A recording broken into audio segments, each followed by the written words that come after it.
साथियों नमस्कार। Digital Rajasthan technical helpline channel में आपका एक बार फिर स्वागत है। आज हम आपके लिए लेकर आए हैं RGHS Rajasthan government health scheme में ऐसे कर्मचारियों या पेंशनरों के रजिस्ट्रेशन के बारे में महत्वपूर्ण अपडेट। या तो पेंशनर है या फिर दो कर्मचारी हैं, उनको दो जन आधार बनवाने हैं या नहीं बनवाने हैं। जो पेंशनर हैं उनके परिवार में और जिनके परिवार में कार्यरत कर्मचारी भी हैं उनके लिए दो जन आधार बनवाने हैं या एक ही बनवाना है, तो उसके लिए अपडेट। तो देखिए, पेंशनर की SSO ID क्या होगी। यदि एम्प्लॉय ID सेवा के समय बनी हुई है तो उसे कन्वर्ट करना है या नहीं करना, या फिर नई बनानी है।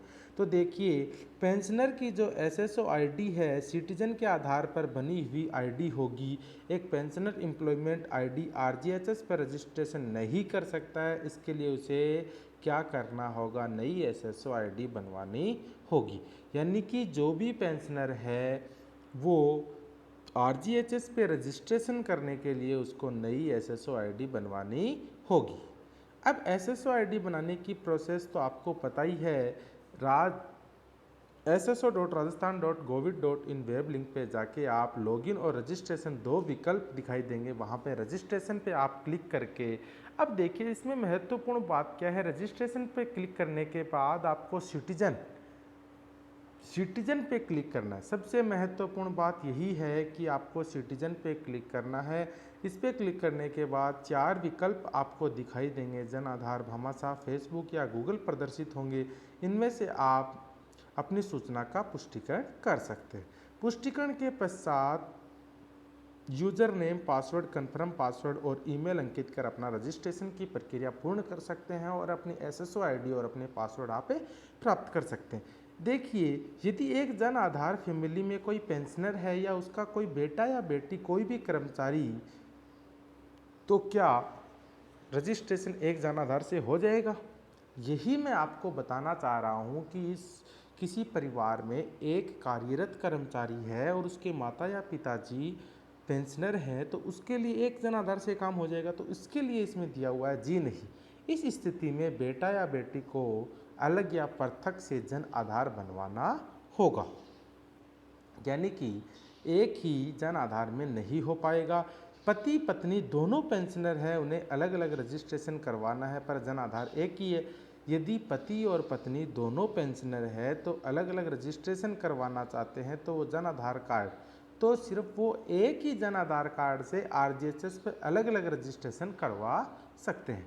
अब ये आगे की देखिए, किसी परिवार में पति पत्नी दोनों में से एक सर्विस में है या एक पेंशनर या दोनों सरकारी कर्मचारी या दोनों पेंशनर हैं, तो पृथक रजिस्ट्रेशन होगा या एक ही रजिस्ट्रेशन होगा। यदि एक जन आधार फैमिली में एक पेंशनर है और एक सरकारी कर्मचारी है, तो दोनों सरकारी कर्मचारी या फिर दोनों पेंशनर है। हमारे सामने चार कंडीशन हो गई, एक पेंशनर, एक कर्मचारी, या फिर दोनों कर्मचारी, या फिर दोनों पेंशनर।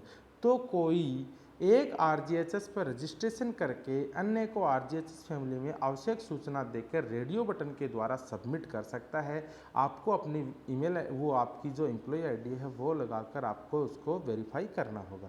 इसके लिए पृथक से रजिस्ट्रेशन करवाने की ज़रूरत नहीं है। तो इसमें महत्वपूर्ण बात क्या सामने आई कि किसी परिवार में दो कर्मचारी हैं या फिर एक पेंशनर या एक कर्मचारी है, तो आपको अलग से रजिस्ट्रेशन नहीं करवाना है, आप एक में ही रजिस्ट्रेशन करवा सकते हो।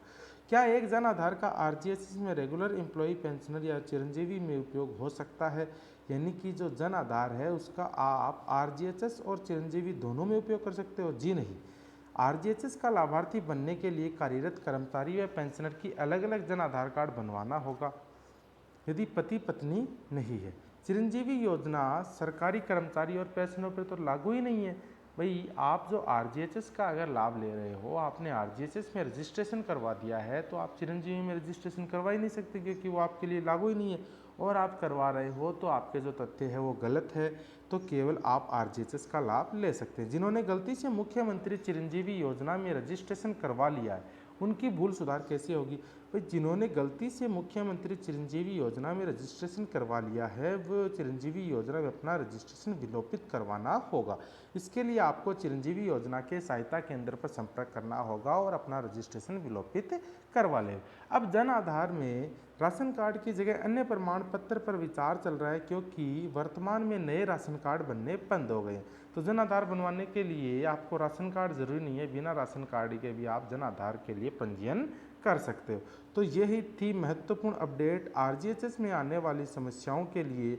और आपको अधिक जानकारी हो, अगर इन नियमावली को एक बार और ध्यान से पढ़ना हो तो ये आपको डिस्क्रिप्शन में उपलब्ध करवा दिए जाएंगे। अगर आपको वीडियो पसंद आया हो तो इसे लाइक और शेयर जरूर करें। धन्यवाद साथियों। जय हिंद, जय भारत।